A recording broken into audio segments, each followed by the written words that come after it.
जावा में long term support का जो लेटेस्ट वर्जन मार्केट में अभी चल रहा है वो है जावा 25। और जावा 25 में कुछ बड़ी इंटरेस्टिंग फीचर्स आए हैं। उन फीचर्स में से एक फीचर को आज मैं डिस्कस करने वाला हूँ। काफ़ी इंटरेस्टिंग है और मैं एक एग्जाम्पल के साथ इसको बहुत ही सिंप्लीफाई करके आपको समझाऊंगा। आपको बहुत मज़ा आएगा और बहुत जल्दी से हो जाएगा। आइए देखते हैं कोडिंग विंडो पर। जैसे पहले क्या होता था, मान लीजिए कि मैं कोई क्लास बनाता हूँ। ये तो मेन फंक्शन कंटेन करने वाली मेन क्लास है, इसको छोड़ देते हैं और एक नई क्लास बना देता हूँ मैं। मान लीजिए एक क्लास में बना रहा हूँ और क्लास का नाम रखते हैं वीआईपी अकाउंट। अभी मैं पूरा कोड नहीं लिख रहा हूँ, सिर्फ फोकस्ड कोड है, तो समझिएगा वीआईपी अकाउंट। और वीआईपी अकाउंट ऐसा सोचो कि कोई प्री डिफाइंड क्लास है जो कि है अकाउंट, ठीक है। तो उसको ये एक्सटेंड कर रही है, एक्सटेंड्स अकाउंट, ठीक है ना। अभी ये क्लास की बॉडी है। अभी यहाँ पर ये एरर देगा क्योंकि मैंने कोई अकाउंट नाम की क्लास यहाँ पे इस कॉन्टेक्स्ट में तो बनाई नहीं है, लेकिन जो मैं आपको समझाना चाह रहा हूँ वो आपको समझ में आ जाएगा। जैसे बैंक में अकाउंट होते हैं तो कई तरह के अकाउंट्स होते हैं। ऐसा सोचो कि कुछ वीआईपी अकाउंट का सिस्टम है जो नॉर्मल अकाउंट से थोड़ा सुपीरियर अकाउंट है, कुछ ज़्यादा सर्विसेज उसमें मिल रही हैं। तो ऐसा कोई अकाउंट है। तो अब इसके लिए आप क्या करोगे, इसको इनिशलाइज करने के लिए एक कंस्ट्रक्टर इसमें बनाओगे। तो लेट्स से कंस्ट्रक्टर में बना रहा हूँ पब्लिक वीआईपी अकाउंट।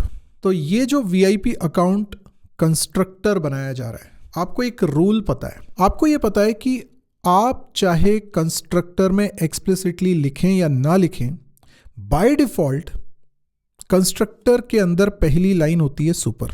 यस, ये आपको मालूम है।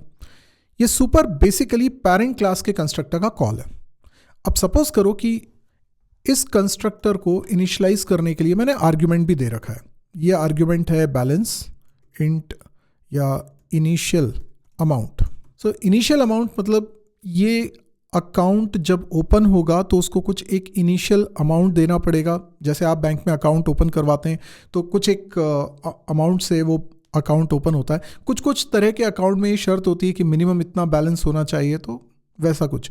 अभी वीआईपी अकाउंट है तो वीआईपी अकाउंट के लिए हमने एक इनिशियल अमाउंट दे दिया इस कंस्ट्रक्टर को। और ऑब्वियस ही बात है कि अकाउंट क्लास के अंदर कुछ बेसिक वेरिएबल्स होंगे, लाइक बैलेंस, अकाउंट में कितना बैलेंस है, तो उसको भी इनिशियलाइज करना पड़ेगा, जिसके लिए मैंने सुपर लिखा हुआ है। और इसमें मैं ये इनिशियल अमाउंट पास कर दूंगा, इनिशियल अमाउंट, ठीक है। तो ये कोड हमें समझ में आ रहा है, इस तरीके से हम यूजुअली कोडिंग करते हैं। But there is a situation, मैं ये चाहता हूँ वीआईपी अकाउंट में इनिशियल अमाउंट 1 लाख से नीचे का नहीं होना चाहिए, क्योंकि वो वीआईपी अकाउंट है, ठीक है। तो उसमें कम से कम 1 लाख मिनिमम डिपॉजिट होना चाहिए। तो इनिशियल अमाउंट 1 लाख से नीचे नहीं होना चाहिए। अगर हो रहा है तो एक्सेप्शन थ्रो होनी चाहिए। लेकिन अकाउंट जो कि इसकी पेरेंट क्लास है वो जेनरिक है, वहाँ ऐसी कोई कंडीशन नहीं होगी कि मिनिमम कितना पैसा होना चाहिए, राइट। बिकॉज अकाउंट तो कई तरह का हो सकता है ना। वीआईपी अकाउंट की ये स्पेसिफिक शर्त है, ठीक है। तो इसका मतलब है कि इनिशियल अमाउंट की चेकिंग भी मुझे कहाँ करनी पड़ेगी, वीआईपी अकाउंट के कंस्ट्रक्टर में।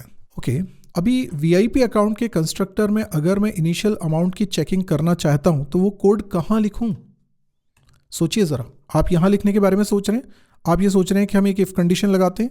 इफ़ में लिखते हैं इनिशियल अमाउंट अगर लेस देन है 1 लाख के, अगर ऐसा है तो थ्रो कर दो क्या, एक exception, new illegal argument exception.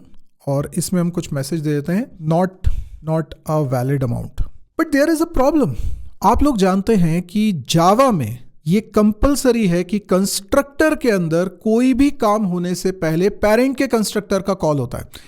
तो आप ये सुपर इसके बाद नहीं लिख सकते हैं। सुपर वाली लाइन आपको शुरुआत में ही लिखनी होती है। ये रूल आपको पता है जावा के अंदर, अगर आप जावा से फैमिलियर है तो। यस और नो। लेकिन ये बात थी जावा 25 से पहले तक की। जावा 25 ने आपको एक फ्लेक्सिबिलिटी दी है कि आप सुपर नीचे भी लिख सकते हो, है ना। नई बात। अच्छा देखो इसका फायदा क्या है। अभी ये सिचुएशन, ये एग्जाम्पल से मैं इसकी यूटिलिटी बता रहा हूं कि कहां पे इस फीचर की जरूरत पड़ती है, क्यों ये फीचर इतना इंपॉर्टेंट है। अभी अगर सोचो कि जावा 25 से पहले के वर्जन में हम काम कर रहे हैं तो हम ऐसा पहले चेक नहीं कर सकते। अगर हम पहले चेक नहीं कर सकते तो आप ये सुपर को पहले लिखोगे और इनिशियल अमाउंट उसमें पास कर दोगे without checking. This is a problem. तो फिर इसके लिए एक हैक होता था। हैक ये होता था कि हमें एक स्टैटिक मेथड बनाना पड़ता था। हम कोई स्टैटिक मेथड बनाते थे just to check initial amount, right? क्योंकि हम इसके पहले कोड नहीं लिख सकते। तो इसके पहले तक क्या होता था कि कोई स्टैटिक मेथड हमने बनाया, like public static validate amount नाम से एक फंक्शन हम बना लेते हैं। ये इसकी कोडिंग होगी, इसमें कुछ अच्छा रिटर्न टाइप भी तो देना पड़ेगा, let's say Boolean, true false में रिटर्न कर देगा ये, और यहाँ पर हमको इनिशियल अमाउंट मिलेगा, या सिंपली अमाउंट लिख देता हूँ। ठीक है, ये अमाउंट जो है मैं चेक कर रहा हूँ, देखो यही वाला कोड मैं ऊपर लिख देता हूँ। ठीक है, इनिशियल अमाउंट की जगह यहाँ पर अमाउंट लिखना पड़ेगा। सो आप समझ रहे हैं कि ये जो अमाउंट की वैल्यू है 1 लाख से अगर छोटी है तो ये एक्सेप्शन थ्रो हो जाएगी। बट आपको क्या करना पड़ेगा, यहाँ सुपर में को लिखना पड़ेगा इस फंक्शन का कॉल, लाइक वैलिडेट अमाउंट। ठीक है, लेकिन ये फंक्शन बूलियन वैल्यू नहीं रिटर्न कर सकता। इसको क्या रिटर्न करना पड़ेगा, ये अमाउंट रिटर्न करना पड़ेगा। तो इंट लिख लेता हूँ, और अगर ये एक्सेप्शन थ्रो नहीं होती है तो रिटर्न करवा देते हैं अमाउंट। ठीक है ना, रीज़न क्या है? रीज़न ये है कि जो पेरेंट का कंस्ट्रक्टर है उसको तो अमाउंट चाहिए ना, तो वैलिडेट अमाउंट क्या रिटर्न करेगा, वही अमाउंट रिटर्न कर देगा, इनिशियल अमाउंट जो था। लेकिन हो सकता है कि एक्सेप्शन थ्रो कर दे। तो इसका मतलब सेम काम पहले ऐसे हुआ करता था, आपको एक हैकी स्टैटिक मेथड बनाना पड़ता था जस्ट टू चेक। आप सोचिए ना कि ये कितना वियर्ड सा कोड था। तो काफ़ी सारे लोगों ने पहले भी इसके बारे में कंप्लेंट रेज करी होगी कि ये कुछ जमा नहीं, कुछ इसका बेटर सॉल्यूशन होना चाहिए। और वो बेटर सॉल्यूशन जावा 25 के वर्जन में अब इंट्रोड्यूस हो गया है। वो ये कि आप ये कोड सीधे सुपर के पहले लिख सकते हो। मैं एक काम करता हूँ, इसको कर देता हूँ कमेंट और सेम कोड ऊपर लिखता हूँ। अब आपको ये सब करने की ज़रूरत नहीं है, इसको हटा दीजिए, आपको इतना सब करने की ज़रूरत नहीं है। और यहीं पर आप लिख सकते हैं, ये हो जाएगा इनिशियल अमाउंट, और यहाँ पर आपको कोई फंक्शन कॉल करने की ज़रूरत नहीं है। ये सुपर वाली लाइन तभी चलेगी जब एक्सेप्शन थ्रो नहीं हुई होगी। है ना बढ़िया कॉन्सेप्ट? तो जावा 25 में कुछ ऐसे नए फीचर्स आ गए।